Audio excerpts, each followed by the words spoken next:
Mga ka-sunshine, nagtanaw daw ko sa garden,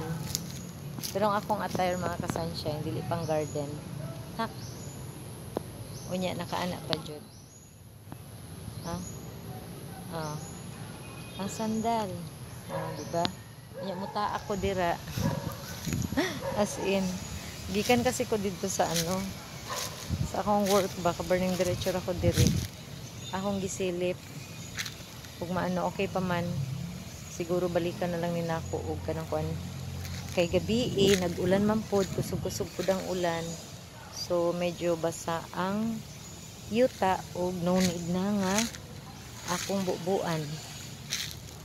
Salamat sa Ginoo kay nabuhi ra pod jud ng mga tanuman na ayan gihinluan na ako atong laing adlaw mga ka-sunshine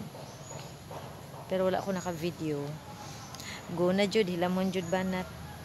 sagdi lang na bisan gamay og kanang kon at least no moabot ang panahon ug maka-harvest bisan gamay at least dunay matitik kana na mga ka-sunshine. Thank you for watching and God bless everyone.